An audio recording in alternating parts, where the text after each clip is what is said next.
김민재가 맨유와의 경기에서 미넨 선수들 중 평점골 등을 차지했다. 안녕하세요 여러분. 오늘 우리는 바이에른 미넨과 코펜하겐 간의 경기 분석을 함께 해볼 거예요. 김민재 선수의 활약부터 키커 매체의 화제가 된 평점까지 모든 것을 다룹니다. 그리고 스페인 피차헤스에서 보도된 맨유와 오펜다의 영입 이슈에 대해서도 살펴보게 됩니다. 김민재 선수는 지난 시즌 나폴리의 영웅에서 이번 시즌에는 바이에른 미넨의 핵심 수비수로 발돋움하였습니다.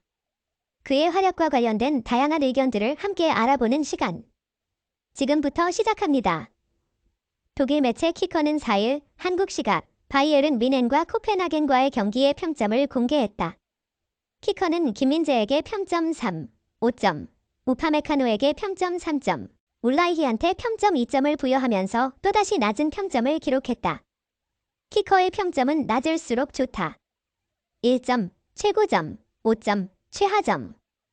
바이에른 뮌헨은 4일 한국 시각 노르웨이 코펜하겐의 파르켄 스타디움에서 열린 2023 스몰레 시즌 유럽 축구 연맹 UEFA 챔피언스리그 조별리그 A조 2차전 FC 코펜하겐과의 경기에서 2대1로 승리했다. 이 경기에서 뮌헨은 김민재와 우파메카노를 센터백으로 선발 출전시켰다. 김민재는 90분 풀타임을 뛰면서 통계 매체 품목 기준 평점 8, 3점으로 마즈라위를 이어 전체 2위를 기록했고 92%의 패스 성공률, 8개를 때려내며 67%의 롱패스 성공률, 걷어내기 5회, 가로채기 3회, 리커버리 11회를 기록했다. 김민재는 이 경기에서도 빛났다. 특히 후반 6분 아추리가 가운데에서 공을 잡으며 키퍼와 1대1 상황이 만들어질 수 있었지만 김민재가 빠르게 커버하며 공을 밖으로 몰아냈다. 또한 실점 장면에서도 1차적으로 클라의 손의 슈팅을 엄청난 위치 선정으로 블락했었다. 우파메카노도 풀타임을 뛰며 94%의 패스 성공률, 67%의 롱패스 성공률, 걷어내기 1회, 가로채기 2회, 리커버리 6회, 83%의 공중볼 경합 성공률을 보여주며 김민재의 짝꿍으로 좋은 모습을 보여줬다.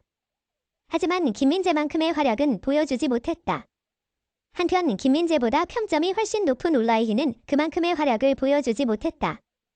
풀타임 뛰면서 75%의 패스 성공률, 33%의 롱패스 성공률, 4번의 세이브를 기록했다. 울라이히는 후반 추가 시간에 굴절된 공을 엄청난 반사신경으로 막은 것 하나로 평점이 엄청나게 올라갔다. 축구 평점을 전문으로 매기는 매체인 풋목과 소파스코어에서도 김민재를 8점대 초반으로 평가했고 우파메카노를 7점대 중반으로 평가했지만 독일 축구에서 공신력이 높은 키커에서 김민재가 우파메카노보다 낮은 점수로 평가하는 것은 이해가 되지 않는 평가다. 또한 김민재에게 평가가 박한 것은 이번이 처음이 아니다. 보훔과의 경기와 맨체스터 유나이티드와의 경기, 레버쿠젠과의 경기에서도 꾸준히 좋은 모습을 보여주며 팀을 이끈 김민재에게 키커는 지속적으로 제일 낮은 점수를 부여했다. 두 번째 뉴스는 김민재 제압하더니 주가 폭등, 다스널 이어 메뉴까지 영입 원한다.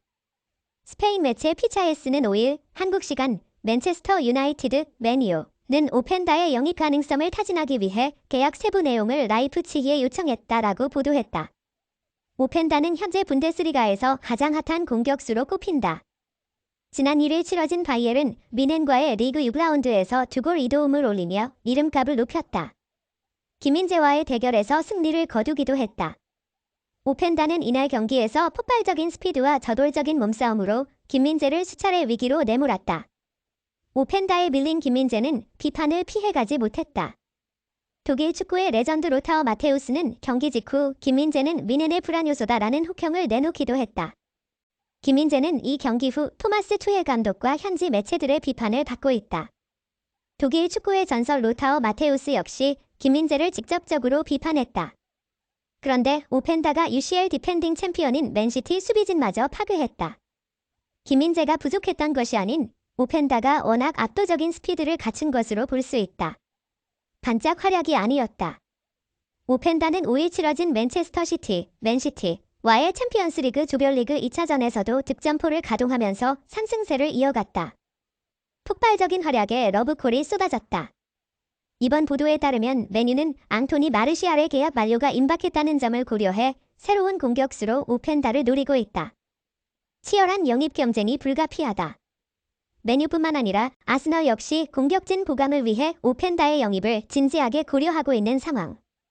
막대한 이적료 지출이 불가피하다. 오펜다와 라이프치히의 계약에는 오는 2025년 발동되는 7천만 파운드, 약 1146억 원의 바이아웃 조항이 삽입돼 있다. 맨유는 바이아웃보다 더 많은 금액의 지출까지 각오하고 있다. 이 매체는 맨유는 오는 2025년 전에 오펜다를 영입하기 위해 9천만 파운드, 약 1472억 원을 지불할지도 모른다라고 전했다. 그리고 마지막 뉴스는 한 나폴리 팬이 김민재가 지난 시즌에 비해 저조한 활약을 펼치고 있다고 했다. 김민재는 지난 시즌 나폴리의 영웅이었다.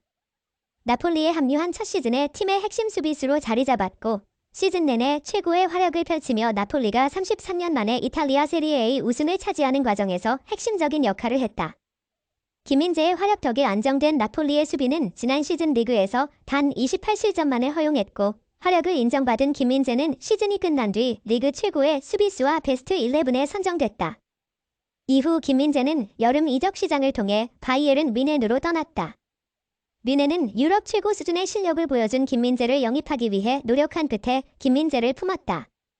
구단은 김민재의 바이아웃을 지불했고 토마스 투엘 감독은 직접 김민재에게 전화를 걸어 김민재를 설득했다. 그렇게 뮌헨에 입성한 김민재는 나폴리로 이적했을 때와 마찬가지로 곧바로 팀의 주전 수비수로 뛰고 있다. 좋은 모습을 보여주고 있기는 하나 여름부터 계속된 컨디션 난조의 여파, 체력적인 부담과 이로 인한 부상 등으로 지난 시즌에 비해 제 기량을 발휘하지 못하고 있다는 평가다. 김민재를 꾸준히 팔로우하는 한 팬도 비슷한 목소리를 냈다. 나폴리 관련 소식을 전하는 이탈리아 매체 아레아 나폴리는 한 팬이 나폴리 라디오인 키스키스 나폴리에서 한 말을 전했다. 해당 팬은 나는 김민재가 뮌헨에서 뛴 경기를 모두 봤는데 그가 불확실하다고 말할 수 있을 것 같다. 김민재는 나폴리를 떠난 뒤 지금까지 좋지 않았다. 그는 지난 시즌 루치아노 스팔레티 감독 아래에서 뛰던 시절에 50%도 되지 않는다. 김민재는 훌륭한 수준의 선수지만 이례적으로 불확실한 모습을 보여주고 있다라고 말했다. 실제 김민재는 최근 뮌헨의 레전드인 로타어 마테우스와 투헬 감독의 지적을 받기도 했다. 마테우스 역시 김민재가 나폴리 시절에 비해 아쉬운 활약을 보여주고 있다고 지적했다. 그러나 김민재는 마테우스의 비판 이후 유럽 축구연맹, UEFA, 챔피언스리그, UCL에서 인상적인 활약을 펼치며 쉽게 무너지지 않는다는 걸 증명했다. 여러분의 의견과 생각도 댓글로 많이 공유해주세요. 함께 축구의 재미를 나누어 봅시다. 이렇게 저희 채널에서는 항상 최신 축구 경기 분석과 함께 여러분들에게 재미와 정보를 전달하려고 노력하고 있습니다. 아직 구독하지 않으셨다면 구독 버튼을 눌러주세요. 그리고 좋아요와 알림 설정도 잊지 마시고 다음 영상에서도 저희와 함께 해주세요. 감사합니다.